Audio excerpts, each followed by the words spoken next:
बिस्मिल्लाहिर्रहमानिर्रहीम। अस्सलाम वालेकुम। आप देख रहे हैं तलाश न्यूज़ पर प्रोग्राम आज की बात और मैं हूं आपका मेज़बान ताज मोहम्मद जान। आज हमारे स्टूडियोज़ में मौजूद है, जैसा कि आप देख रहे हैं, सीनियर साफ़ी, किसी तारफ़ के मोहताज नहीं, निसार चौधरी साहब। इनसे हम पूछेंगे कुछ सवालात। एक तो डोनाल्ड ट्रंप जो हैं, उन्होंने इमरान खान की हिदायत में एक बड़ा तगड़ा बयान जारी किया है। ये बयान क्या है और उन्होंने क्यों जारी किया है, इस पर इनसे बातचीत करेंगे। फिर मोहसिन नकवी साहब जो हैं, उनके हवाले से एक ख़बर है कि मियाँ शहबाज शरीफ साहब के साथ उनकी थोड़ी सी कोई खटपट हो गई है, उस पर बात करेंगे वो क्या मामला है। फिर अमेरिकी सफ़ीर जो है, उनको कहा गया जी कि आप अडयाला जेल का दौरा करके इमरान खान से मुलाकात करें। ये अमेरिकी हुकाम की जानिब से जो है ना हिदायत जारी हुई है। ये अमेरिकी सफ़ीर जो पाकिस्तान में मौजूद हैं, उन तक ये हिदायत पहुँची है, नहीं पहुँची है, कब दौरा कर रहे हैं, इस पर बात करेंगे। इसके अलावा एक दो छोटे छोटे मौज़ूआत हैं। डोर फिरने से नौजवानों की हलाकत और पतंगबाजी के हवाले से आज जो ना मुख्तलिफ शहरों से 3 नौजवानों की हलाकत और ज़ख्मी होने की खबरें आई हैं, इस पर बात करेंगे। जो साहब, आपका बहुत बहुत शुक्रिया, आप स्टूडियो में तशरीफ़ लाए जी। अच्छा, ये बताएं कि डोनाल्ड ट्रंप जो है, उन्होंने इमरान खान के हमायत में बड़ा तगड़ा बयान जारी किया। उन्होंने कहा जी कि मैं जब इक़्तिदार में आऊँगा तो उसके बाद जो है ना इमरान खान को जेल से भी रिहा करवाऊंगा। ना सिर्फ जेल से रिहा करवाऊंगा बल्कि उनको वापस जो है ना इक़्तिदार में लाऊंगा। तो इस पे आप क्या कहेंगे और इसकी वजह क्या हो सकती है? डोनाल्ड ट्रंप ऐसा क्यों कह रहे हैं? बिस्मिल्लाहिर्रहमानिर्रहीम। ताहिर साहब, बहुत शुक्रिया आपका, आपने मुझे अपने प्रोग्राम में मदऊ किया। लेकिन जैसा कि आप वो फरमा रहे हैं कि डोनाल्ड ट्रंप साहब जो है वो कह रहे हैं कि मैं जब इक़्तिदार में आऊँगा। पहले तो बात ये है कि वो इक़्तिदार में कब आएँगे या कैसे आएँगे, पहले तो देखना ये है। लेकिन चलिए, वो इक़्तिदार में आ भी जाते हैं, फिर उसके ऊपर उन्होंने कहा है कि मैं जब इक़्तिदार में आ गया तो मैं इमरान खान साहब को न सिर्फ जेल से रिहाई दिलवाऊँगा बल्कि इसको इक़्तिदार भी दिलवाऊँगा। अब ये 2 चीज़ें मैं समझता हूँ बड़ी मुतज़ाद हैं। एक तो अदालतों से रिहाई कैसे मुमकिन है? डोनाल्ड ट्रंप के कहने पे तो अदालतें हमारी जो है आज़ाद हैं। अपने इस पे भी बात करेंगे, लेकिन फिलहाल जो ना डोनाल्ड ट्रंप का मैं जो उसी उधर ही आ रहा हूँ, जी, मैं उसी डोनाल्ड ट्रंप की बात कर रहा हूँ, मैं और तो कोई बात बिल्कुल कर ही नहीं रहा। मैं ये कह रहा हूँ कि आया कि डोनाल्ड ट्रंप जो है वो हमारी अदालतों पे इतने हैवी हैं, इतना उनका, मेरा मतलब है कि वो असर रसूख होगा कि वो हमारी अदालतों को कहेंगे कि इमरान खान साहब को छोड़ दें और उनके कहने पर इमरान खान साहब छोड़ दिया जाएगा। इक़्तिदार की जो बात उन्होंने की है कि वो जब मैं अपनी हुकूमत अमेरिका में मेरी हुकूमत आ गई होगी तो मैं इक़्तिदार में आऊँगा तो इमरान खान साहब को इक़्तिदार में लगाऊँगा। ये तो बाद की बातें हैं, देखते हैं कि वो आप डोनाल्ड ट्रंप साहब भी इक़्तिदार में आते हैं या नहीं आते हैं। अगर वो आ जाते हैं तो फिर अच्छी बात है, अगर मेरा मतलब नहीं, है। जो साहब सवाल ये पैदा होता है कि डोनाल्ड ट्रंप जो है ना, उन्होंने कहा जी कि इक़्तिदार में आके इमरान खान को ना सिर्फ जेल से रिहा करूँगा बल्कि उनको दोबारा प्राइम मिनिस्टर बनाऊँगा। जी, मैं भी यही बात इसका कह रहा हूँ। मतलब आप क्या अब लिया जाए कि पाकिस्तान में जो कोई प्राइम मिनिस्टर बनता है या किसी को जेल में डाला जाता है या रिहा किया जाता है, उसके फैसले यहाँ पे नहीं होते, कानून के मुताबिक नहीं होते, आइन के मुताबिक नहीं होते, पाकिस्तानी आइन और कानून की मैं बात कर रहा हूँ, बल्कि ये फैसले अमेरिका में होते हैं। और अगर अमेरिका में होते हैं तो फिर ये गुलामी नहीं है? जी, ताहिर साहब, देखें, ये गुज़ारिश ये है कि अगर तो फ़ैसले आपके जो हैं, आपके मुल्क के फ़ैसले जिसमें आप खुद मुख्तार भी हैं, आपका मुल्क खुद मुख्तार मुल्क है एक, अगर ये फ़ैसले बाहर होते हैं तो ये बिल्कुल गुलामी है। इसमें तो कोई दो राय है ही नहीं ना। लेकिन मेरा कहने का ये मतलब है कि डोनाल्ड ट्रंप साहब ने, जैसे कि बार-बार आपने ये कहा है कि मैं उनको, इमरान खान साहब को रिहाई भी दिलाऊँगा, इक़्तिदार भी दिलाऊँगा, तो ये सारा शोशा जो छोड़ा जा रहा है, ये इसके पीछे भी एक बैकग्राउंड है। उस बैकग्राउंड को समझना पड़ेगा। डोनाल्ड ट्रंप साहब ये बात क्यों कह रहे हैं कि मैं, इमरान खान साहब की रिहाई भी मुझे अच्छी मतलूब है और उनकी जो इक़्तिदार में आना है वो भी मुझे मतलूब है। गुज़ारिश ये है कि पाकिस्तानी अवाम जो है वो अमेरिका में बहुत बड़ी तादाद में वहाँ पे रिहाइश पज़ीर भी है। वहाँ पे वो पाकिस्तानी जो अवाम है उनका बहुत बड़ा जो असर और रसूख है। असर रसूख है, जी, और जो बिल्कुल ऐसा ही वोट है। बैंक वोट है वो भी बहुत। असल में डोनाल्ड ट्रंप साहब चाहते हैं कि जिस वक़्त मैं इलेक्शन लड़ूँगा या अमेरिका में इंतखाबात होंगे तो वो पाकिस्तानी अवाम की हमदर्दियाँ हासिल करने के लिए इमरान खान साहब की हिमायत कर रहे हैं। इमरान खान साहब को वो, मेरा मतलब है, वो कह रहे हैं कि मैं उनको हर तरह का रिलीफ फराहम करूँगा। पहले तो वो रिलीफ खुद लेना चाहते हैं। पहले रिलीफ बिल्कुल, उनको मिलेगा, फिर वो इमरान साहब को देंगे। बिल्कुल सही है। जो सब जो अमेरिकन पाकिस्तानी है वहाँ पे, उनका बड़ा अहम किरदार है। वो जो वोटर हैं वहाँ पे, वो अमेरिकन जो इलेक्शन होते हैं उसमें बड़ा फैसला कुन किरदार होता है उनका। ऐसे तो ही। एक तो मैं तो ये समझता हूँ, पहले जो ना इस पे बात कर लेते हैं कि डोनाल्ड ट्रंप जो है ना, वो एक ऐसे आदमी के ऊपर जो है ना, अगर जैसा कि हमने पहले बात की है कि ये अगर गुलामी है तो वो गुलामी उस शख्स पर मुसल्लत करने जा रहे हैं जो शख्स इस गुलामी के खिलाफ है, जिसने एब्सोल्युटली नॉट कहा है और वो कहता है जी गुलामी नामंजूर एक ऐसे बंदे पर। चले ये हो गया। अच्छा, दूसरा मैं आपसे ये पूछना चाहता हूँ कि अगर डोनाल्ड ट्रंप इक़्तिदार में आ गए, जैसा कि हमने अभी वो किया, तो क्या वो इस पोजीशन में होंगे कि वो हमारी एस्टेब्लिशमेंट पे या अदालतों पे किसी तरह प्रेशर डाल के वो अपनी ये जो बात है, जो ऐलान कर रहे हैं, जो दावा कर रहे हैं, ये पूरा कर सकें? ताहिर साहब, ये सवाल आपका बड़ा अच्छा सवाल है कि अगर वो इक़्तिदार में आ जाते हैं तो वो इस पोजीशन में होंगे कि वो अपने जो फैसले हैं पाकिस्तान की हुकूमत पे या पाकिस्तान के अवाम पर या हमारे मुल्क पर मुसल्लत कर सके।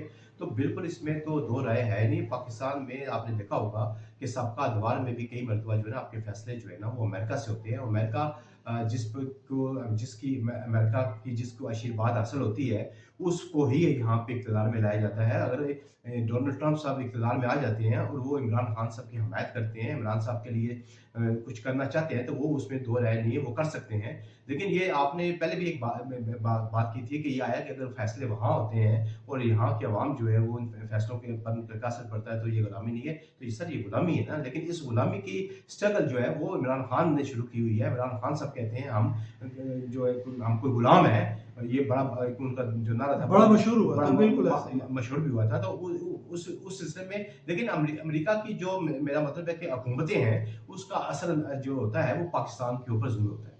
बिल्कुल जो साहब, ये देखें ना, अमेरिका की जो हुकूमत है वही तो बैक पे है आईएमएफ के।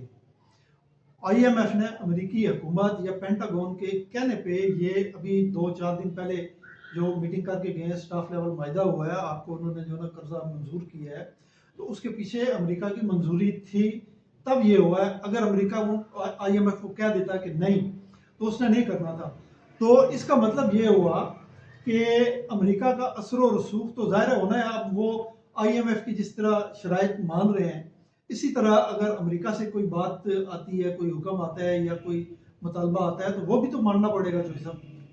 जी सर, बिल्कुल मानना पड़ेगा। और जैसे कि अभी आपने ये कहा है कि आईएमएफ की जो अभी हमें उन्होंने दिया है 1.1 अरब डॉलर जो है उन्होंने हमें रिलीज़ की है, या अभी उन्होंने करने हैं, वैसे स्टाफ माहिदा हो गया और ये अमेरिका के कहने पर हुआ है। ये बिल्कुल आपकी बात दुरुस्त है। मैं इससे मेरी बिल्कुल कतई दो राय नहीं है मेरी, क्योंकि मैं समझता हूँ कि ये जो स्टाफ लेवल माहिदा हुआ है इसके पीछे काफ़ी सारी मुश्किलात थी और ये माहिदा बिल्कुल नहीं होने जा रहा था। और वो भी इस वक्त देख रहे थे कि पाकिस्तान के अंदर जो हुकूमत बनी है वो जो है उसको अवाम की जो है ना हमायत हासिल नहीं है। नहीं। और पाकिस्तान के जो इलेक्शन हुए हैं वो भी मुतनाज़ा हो चुके हैं। तो इस पर उनके बड़े तफज़ात थे और उन्होंने पाकिस्तान का ये जो कर्जा था ये बिल्कुल रोकना था, जारी नहीं करना था। लेकिन ये अमेरिका के कहने पे हुआ है। अगर ये अमेरिका के कहने के ऊपर कर्जा हमारा जारी हो सकता है तो फिर हमें अमेरिका के जो दीगर जो मामलात हैं वो भी हमारे ऊपर मसलत होते हैं और हमें उनके हुक्म जो है वो मानना जी पड़ता जी है। चौधरी साहब, जिसका खाइए उसके गुण गुण खाइए, खाइए। वो बिल्कुल ऐसा ही है। तो आपसे अगर वो कोई मुतालबा करते हैं तो आप उनके मुतालबे को यकसर जो है ना नज़रअंदाज नहीं कर सकते। मैं सिर्फ छोटी सी एक और बात जो है ना इस पे ऐड करना चाहूँगा कि डोनाल्ड ट्रंप को ना इमरान खान से प्यार है, ना पाकिस्तान से प्यार है। गो के उन्होंने कहा है, अपने वो जो बयान जारी हुआ है सोशल मीडिया पे, वो गर्दिश कर रहा है कि आई लव इमरान खान, और बाकी जो उन्होंने बातें की हैं वो भी सारी, उससे एक तासुर ये मिलता है कि डोनाल्ड ट्रंप जो है वो पाकिस्तान के साथ शदीद मोहब्बत करते हैं। लेकिन उनको मोहब्बत ना पाकिस्तान से है ना इमरान खान से है। उनको मोहब्बत जो है ना अपने आप से है, अपने इक़्तिदार से है। कोई इक़्तिदार की जो कुर्सी उनको नज़र आ रही है उसके साथ उनकी मोहब्बत है। और बात सारी ये है कि वहाँ पे जो पाकिस्तानी कम्युनिटी है उसकी हमदर्दियाँ हासिल करना चाहते हैं। वो चाहते हैं कि यहाँ पे जितनी, वो ज़ाहिर है वहाँ पे जितनी भी पाकिस्तानी कम्युनिटी है उसमें 90% बल्कि इससे भी ज़्यादा जो है ना वो पाकिस्तान तहरीक इंसाफ के साथ वाबस्ता हैं लोग। तो इसलिए वो तहरीक इंसाफ के साथ वाबस्ता अमेरिकन पाकिस्तानी कम्युनिटी जो है उसकी हमदर्दियाँ हासिल करने के लिए इस तरह के बयान दे रहे हैं। अच्छा चौधरी साहब, दूसरा सवाल, मोहसिन नकवी और प्राइम मिनिस्टर शहबाज शरीफ, इनके दरमियान कुछ थोड़ी सी खटपट चल रही है या हुई है, इसकी क्या तफसील है आपके पास?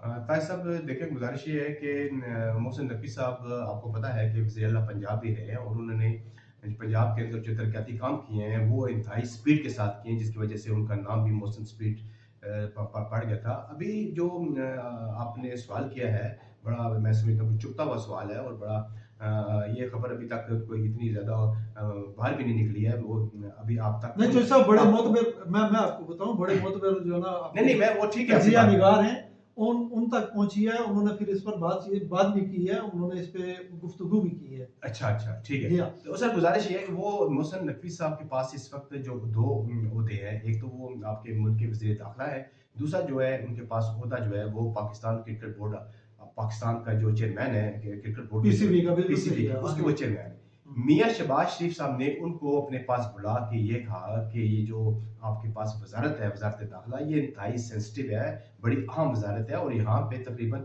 24 घंटे से क्या बल्कि यहाँ तो 25 घंटे काम करना होता 25 है। मिनट। तो आपके पास मेरा मतलब है नो डाउट आप मेरा मतलब है कि आपने पंजाब में बड़ा अच्छा काम किया है, पंजाब में आपने इलेक्शन भी बड़े अच्छे करवाए हैं, दीगर मामलात पे भी बड़ा सब कुछ है, लेकिन मैं ये चाहता हूँ कि आपकी फुल फ्लेज तवज्जो जो है वो वज़ारत दाखिला पे होनी चाहिए। पूरी तो अटेंशन होनी आप चाहिए। जो पीसीबी के चेयरमैन का जो आपके पास ओहदा है, वो आप बराए मेहरबानी उससे आप इस्तीफ़ा दे दें, जिस पर उन्होंने कहा ये मियाँ साहब मैं आपको सोच कर बताऊँगा और वो उठ के वहाँ से चले गए।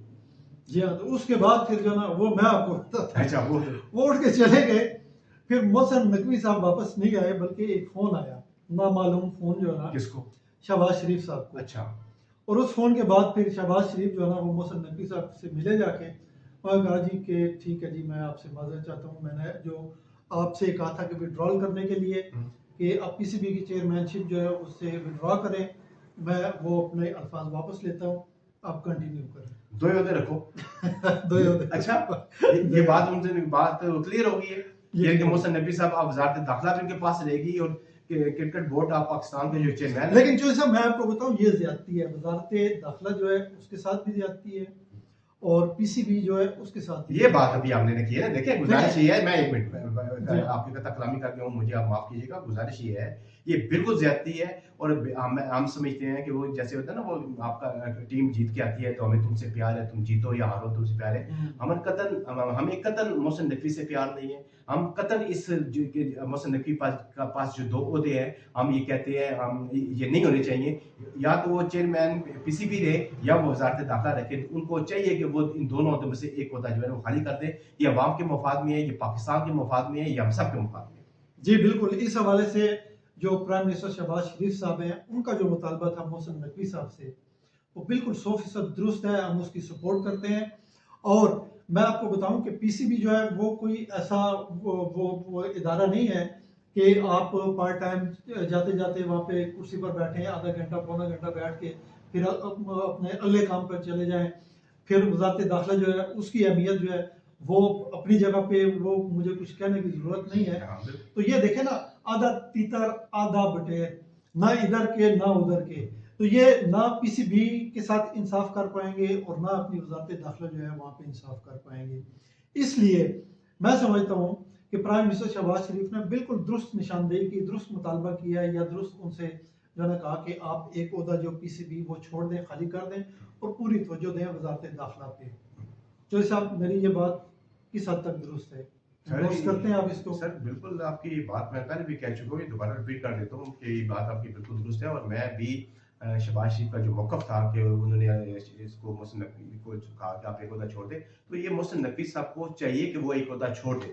चाहे वज़ारत छोड़े, चाहे वो चेयरमैनी छोड़े, दोनों में से छोड़ के एक सँभालें। नो डाउट वो मेरा मतलब उन्होंने पंजाब में बड़ा काम किया है, वो बड़े एनर्जेटिक हैं, बड़े काम करने वाले आदमी हैं, लेकिन मेरा कहने का मतलब है कि आप ये तो नहीं कि मेरा मतलब कि पूरा पाकिस्तान जो है हम उस लोड उनके ऊपर डाल दें। उनसे जितना काम आप ले सकते हैं उतना लें, बाकी उनसे जो है ना माज़रत कर लें। अच्छा चौधरी साहब, अगली खबर कांग्रेशनल पैनल की जो वो समात थी वो आपने सुनी, उसमें अमूर खारजा की जो कमेटी है उस हवाले से डोनाल्ड लू का बयान आपने सुना है, बहुत सारी बातें हुई वहाँ पे। बाद में जो ना हमें पता चला कि लोगों ने डोनाल्ड लू के खिलाफ जो ना नारेबाजी की, उसे लायर लायर करार दिया। फिर पिछली सफ़ों में कुछ लोग बैठे हुए थे उसी हियरिंग के दौरान, तो उन्होंने जो शर्ट्स पहनी हुई थी उन पर इमरान खान की तस्वीर थी और कुछ इस तरह के मनाजर। और जहाँ पे दूसरी बातें हुई वहाँ पे एक मुतालबा जो है ना या एक हुक्म अमरीकी सफ़ीर के लिए, जो पाकिस्तान में अमरीकी सफ़ीर हैं, कि वो जेल में जाएं और इमरान खान से मुलाकात करें। अब उस मुलाकात में वो क्या कहेंगे, क्या सुनेंगे, इमरान को क्या ऑफ़र करेंगे, मुलाकात कब होगी, कैसे होगी, इस पे आपके पास अगर कोई इंफॉर्मेशन है तो वो बताएं। हाँ, ताज साहब देखें गुज़ारिश ये है कि ये खबरें जो हैं गर्दिश कर रही हैं मुख्तलिफ मीडियाज़ के ऊपर कि अमेरिका के जो सफ़ीर पाकिस्तान में तैनात हैं वो अडयाला जेल जाएँ और जाके वहाँ पे इमरान खान साहब से मुलाकात करें और अमेरिकन सफ़ीर की मुलाकात जो है वो इमरान खान साहब से हो सकती है। इस मुलाकात को आप रोक नहीं सकते और मुझे लगता है कि अगले 24 घंटों के अंदर जो है ना अमेरिकन सफ़ीर की इमरान खान साहब से मुलाकात हो जाएगी। और इस मुलाकात के अंदर मेरा मतलब है कि क्या बातें होनी है, उस मुलाकात में कौन-कौन लोग बैठेंगे और ये मुलाकात 1 टू 1 होनी है, या मेरा मतलब है कि ये जो हुकाम जो है वो भी इसके अंदर बैठे होंगे। अब ये मुलाकात होगी तो उसके बाद का ये पस मंज़र जो है वो सामने आएगा, तो उसके बाद नहीं, बात उसका हो मैं सकती है। एक जी, जी। थोड़ा-सा मैं आपको बताएँ बताऊँ जी। कि डोनाल्ड लू को तो वहाँ पे सुना गया, उस पर काफ़ी जीरा हुई और ये भी बताया जा रहा है कि वो जो है ना उसकी बड़ी हालत जो है ना पतली थी डोनाल्ड लू की। वो एक एकतरफ़ा जो है ना उसका वो सारा मामला था। उसकी जो वहाँ पे वो ली गई अगवाई ली गई है, जो भी है। अब अमेरिकन्स ये चाहते हैं कि वो पाकिस्तान की तरफ से जो है ना, यहाँ से भी मौक़िफ़ लें और उसमें मुतल्लिका फ़रीक जो है ना वो वाहिद इमरान खान है। इसीलिए इसीलिए अमेरिकी सफ़ीर को जो है ना उन्होंने कहा है कि वो इमरान खान से जाके मुलाकात करें और ये जो साइफ़र का मामला है या हुकूमत गिराने के हवाले से जो बातें चल रही हैं, उस पर इमरान खान का मौक़िफ़ जो है वो लें। और उसके बाद आपने देखा कि पाकिस्तान तहरीक-ए-इंसाफ के जो इस वक़्त लीडरशिप अवेलेबल है, जेल से बाहर हैं, वो सारे अब मुतालबा कर रहे हैं असद मजीद जो है वो भी सामने आए और वो भी अपना बयान दे, क्योंकि डोनाल्ड लू जो है ना उसका बयान जो है ना, जब तक दो बंदे, दो पार्टियां आमने सामने, दोनों का जो ना मौक़िफ़ सामने नहीं होगा तो फिर वो क्या कहना चाहिए कि नतीजा कैसे निकलेगा, किस तरह इंसाफ जो मबनी बात इंसाफ जो है फैसला वो एक सामने आएगा, जब तक दोनों पार्टियों को नहीं सुना जाएगा। डोनाल्ड लू वो सुना जा चुका है। अब बाकी बचते हैं इमरान खान और असद मजीद। इमरान खान से अमरीकी सफ़ीर की मुलाकात होने जा रही है। असद मजीद को कब बुलाया जाता है, कहाँ बुलाया जाता है, किस तरह उनका बयान लिया जाता है, कौन लेगा, ये अभी सवालिया निशान है। नहीं, वो देखिए ताहिर साहब, गुज़ारिश ये है कि ये साइफ़र के हवाले से जो इस वक़्त मामलात चल रहे हैं, आपने भी सारी स्टडी की होगी, आपको भी पता होगा कि जब से डोनाल्ड लू ने अपना बयान दिया है, उस पर पाकिस्तान तहरीक-ए-इंसाफ की भी 2 ग्रुपिंग हो गई है। जिसमें बाबर अवान साहब का अगर आप बयान देखें तो वो किसी और तनाज़ुर में है, और गौहर अली खान साहब का बयान देखें तो वो किसी और तनाज़ुर में है। और ये जो असद मजीद साहब का मुतालबा है कि दोबारा जो है असद मजीद साहब से जो है ना वो बयान लिया जाए, ये गौहर अली खान का बयान है, जबकि बाबर जो ऐवान का मौक़िफ़ है वो तो कहते हैं कि इमरान खान की हमायत कर दी है, पाकिस्तान तहरीक इंसाफ की अच्छा। हमायत कर दी है डोनाल्ड लू हाँ, ने। अब ये जो आप बात कर रहे हैं कि अगर अमेरिकन सफ़ीर की अडयाला जेल में इमरान खान साहब से मुलाकात हो जाती है और इमरान खान साहब से वो मौक़िफ़ लेंगे कि ये जो साइफ़र का जो मामला है, इस पर आपका क्या मौक़िफ़ है? तो पहले तो ये बात है कि अमेरिकन सफ़ीर के पास जो है वो, मैं समझता हूँ कि एक वो हमारी जो पाकिस्तान है, एक खुदमुख्तार रियासत है।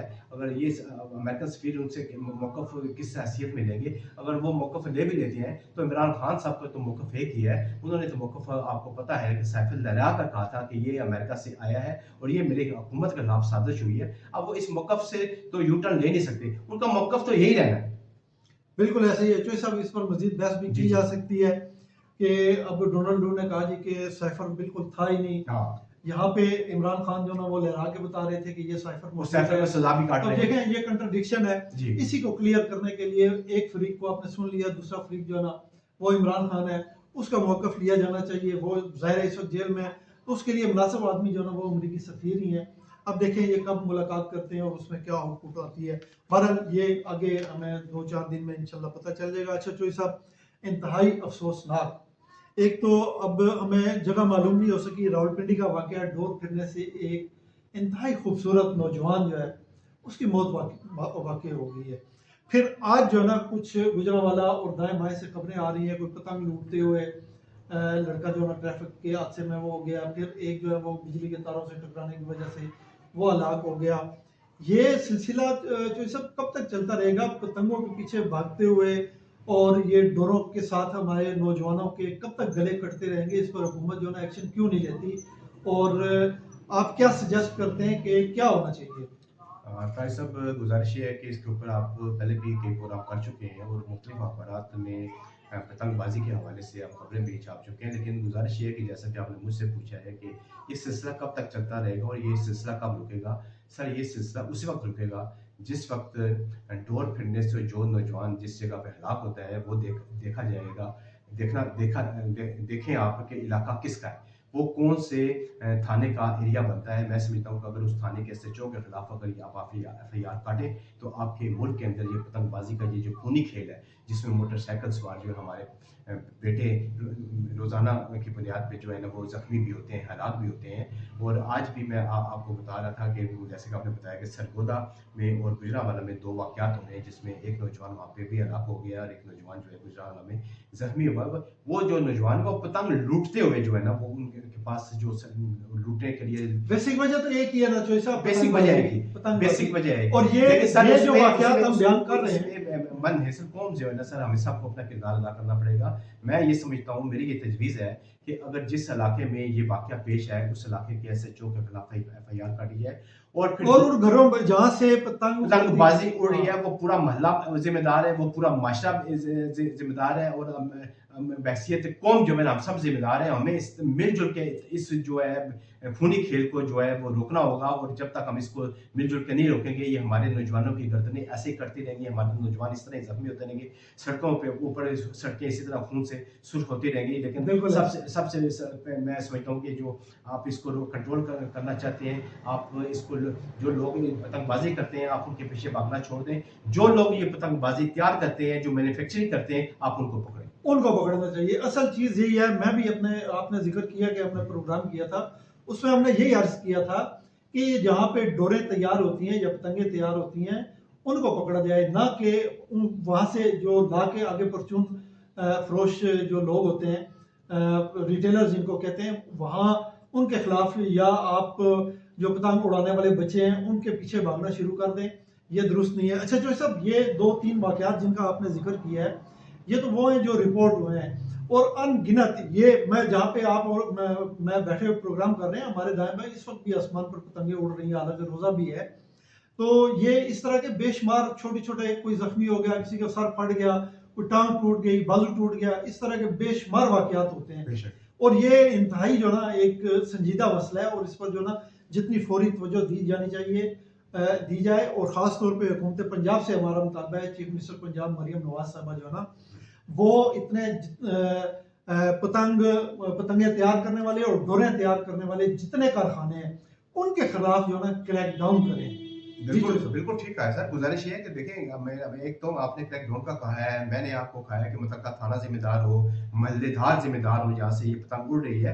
लेकिन मैं समझता हूँ कि ये सारी इसमें काफ़ी सही कानून की पेचीदगियाँ भी शामिल हैं और जैसे कि आपने मरीम नवाज साहबा से अपील की है, मैं मुतालबा करता हूँ कि पंजाब में कानून साजी करके आप ये जो खूनी खेल है पतंगबाजी का, जिसमें हमारे नौजवान जो है ना हलाक होते हैं, ज़ख्मी होते हैं, इसको ख़त्म करने के लिए पंजाब में एक ऐसा कानून बना दिया जाए ताकि जिस वक्त ये कानून बन जाएगा और जिसमें इसकी सज़ाएँ इतनी सख्त हों कि कोई भी डोर और पतंगबाजी जो है ना वो तैयार ना करे। उसको पता है कि अगर मैंने ये काम कर रहा हूँ या मैं पकड़ा गया हूँ तो मुझे 10 साल कैद मशक्कत होगी। तो मेरे ख्याल में ये कोई भी जो है ना इस तरह का जी बिल्कुल इसी तरह रोका जा सकता है और इससे जो ना रुक भी सकता है। चोई साहब, इसी के साथ हमारे प्रोग्राम का वक्त ख़त्म होता है। मैं आपका शुक्रिया अदा करता हूँ और नाजरीन से भी इस दुआ के साथ इजाज़त चाहता हूँ, जहाँ पर रहें खुश रहें, अपना ख्याल रखिएगा, अपने इर्द गिर्द के लोगों का ख्याल रखिएगा। आपका बहुत बहुत शुक्रिया। अल्लाह हाफिज़।